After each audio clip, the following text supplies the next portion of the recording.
সেইকাৰণে আমি কওঁ যে পটেঞ্চিয়েলিটি মানুহৰ এইটো মাৰ্ক কৰি উলিয়াই আনিবৰ কাৰণে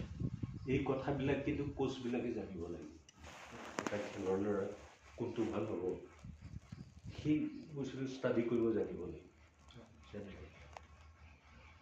মোৰ এটা কথা আপোনাৰ পৰা জানিবলৈ বহুত মন আছে মানে সেই সময়টো আপোনালোক যেতিয়া সৰু ধৰক সেই সময়টোত এইটো পৰিৱেশটো নহয় আৰু ধৰক তেতিয়া অলপ পিছপৰাই আছিলে তাৰপিছত এতিয়া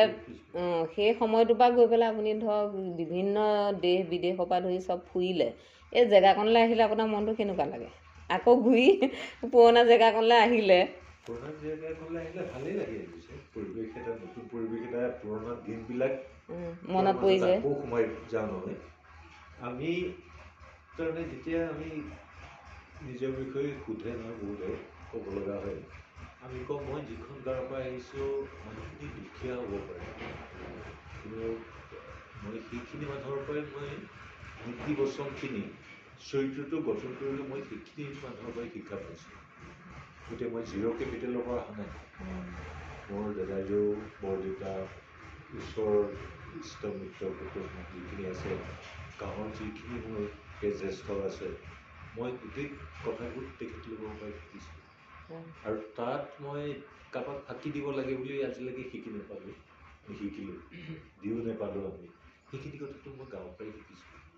গতিকে গাঁওখনত একো নাই বুলি আপোনালোকে ক'ব নোৱাৰে তাত হয়তো যিখিনি আছে আপোনালোকৰ হাতত নাই সেইটো আপোনালোকে সেইখিনি এনজয় কৰিব আৰু তাৰ আমাৰ ইজনে সিজনৰ প্ৰতি যিখিনি মানে মিলা মিছা যিটো এটা সম্বন্ধ মৰম চেনেহ সেই বস্তুটোতো আপোনালোকৰ টাউনত কেতিয়া পোৱা নাযায় যিটো আমি গাঁৱত পাওঁ ইয়াৰ পৰাও শিকিব লগা বহুতখিনি কথা আছে গাঁৱৰ পৰাই আমি গাঁৱত জন্ম হ'লো কাৰণে আমি গোটেইকেইটা ল'ৰাকেইজনী ভাল হ'ল হয় নহয় আমি যিখিনি নীতি শিক্ষা পাব লাগে চৰিত্ৰ গঠনত যিখিনি এটা ডাঙৰ এটা অৰিহণা যোগায় সেইখিনিতো আমি গাঁৱৰ আমাৰ ককাই ভাই ইষ্টমিত্ৰ কুটুম বা ওচৰ চুবুৰীয়াৰ পৰাই পালোঁ সেইখিনি গাঁৱৰ ল'ৰাখিনিৰ পৰাই পালোঁ আটাইকেইজন ভাল হ'ল নামঘৰত আমি ভাও লওঁ আগতে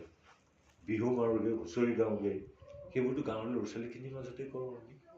বেলেগৰ পৰা মানুহ লৈ পেলাই নকৰোঁ গতিকে সেইখিনি কৰি আহি সেইখিনি কৰিতো আমি ইমানখিনি পাইছোঁ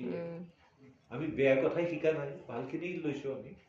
ভালখিনি শিকি আহিছোঁ আমি এতিয়া ফুটবল খেলোঁ ইয়াত সিদিনা লালচা বুলি এইখিনিতে এজন আছিলে আমাৰ লগত গৈ ফুটবল টিমত একেলগে নলবাৰী এইবিলাকত গৈ পেলাই আমি ঘগৰাত আমি ফুটবলত হেৰুৱাই থৈ আহিছিলোঁ তেওঁ এজন প্লেয়াৰ আছিল তেওঁ পিতাই ক'ত পালোঁ লালচাই কি ধুনীয়া ফুটবল খেলে সি লুঙি চুৰিয়া এখনে পিন্ধে কিন্তু চুৰিয়া পিন্ধি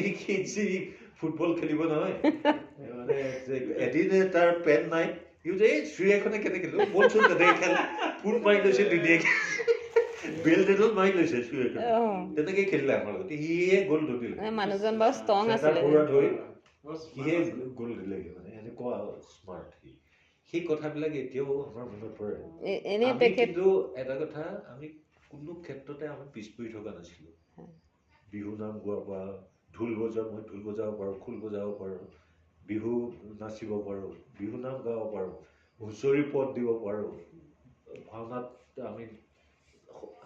ভাও কেতিয়া লৈছোঁ মই প্ৰথম শ্ৰেণীত থকা বাৰু মানে প্ৰথম পইণ্ট দিছে নাট মেলিবলৈ নাপায় ৪-৫টা বচন কুমকান্ত বৰা যে লিখি দিয়ে আমাক বচন নাথাকিলেও লিখি দিয়ে নাট মেলিবলৈ নাপায় আমাৰ বচন মুখস্থ আখৰা প্ৰথম কৰে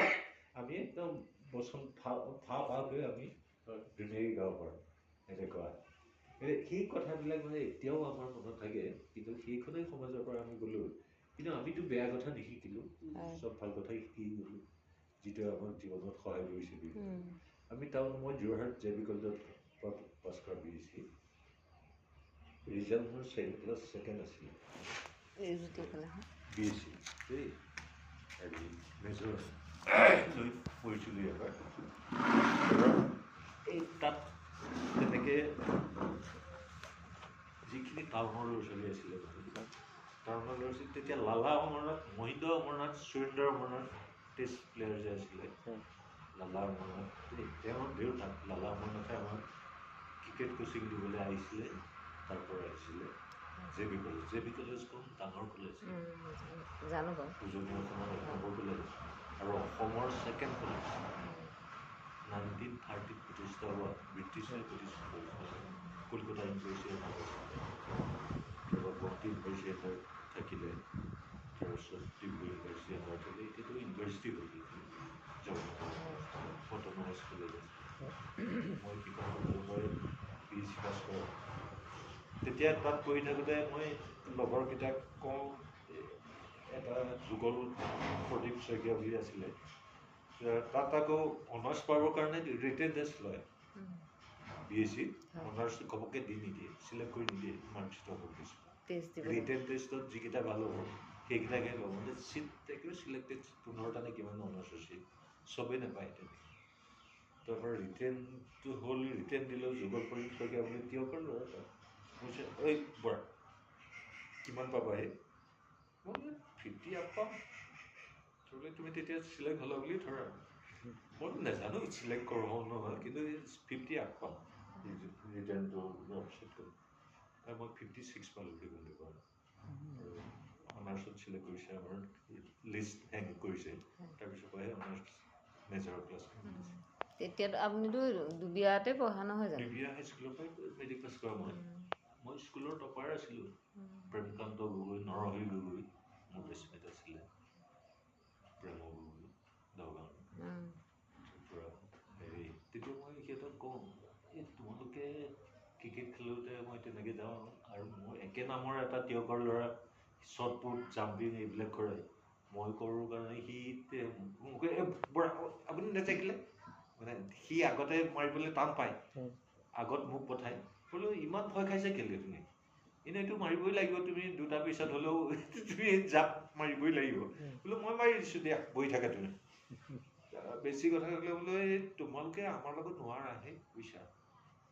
আমি যিটো পৰিৱেশৰ পৰা আহিছোঁ আমাক কিহত পেলাবা কোৱাচোন মই এতিয়া নবৌৰ লগত বোকা ৰুওঁ গৈছে নবৌ সকলো পথাৰতে থৈ আহিবলৈ বেয়া পাওঁ যেতিয়া ৰ'দত বোকা ৰুই থাকে নবৌৰ লগত কঠীয়া লৈ মই সমানে ৰুব পাৰোঁ পাছত গৈ পেলাই মোৰ বোকা ৰোৱা ঠাইত মানে স্পীডে আহিব নবৌৰ লগত ৰৈ থাকিবলৈ আমি তেনেকুৱা মই কওঁ বোলো আমি আমাৰ লগত তহঁতি কোনটো ক্ষেত্ৰত পাৰিবি কচোন ফুটবলেই খেলিব পাৰিবি নে আমাৰ নিচিনাই মই ভলীবল ক্লাছ 9ত থাকোঁতে মোক হায়াৰ কৰি নিয়ে ভাল টিমত কম্পিটিশ্যন ফাইনেল খেলিবৰ কাৰণে বুজিছে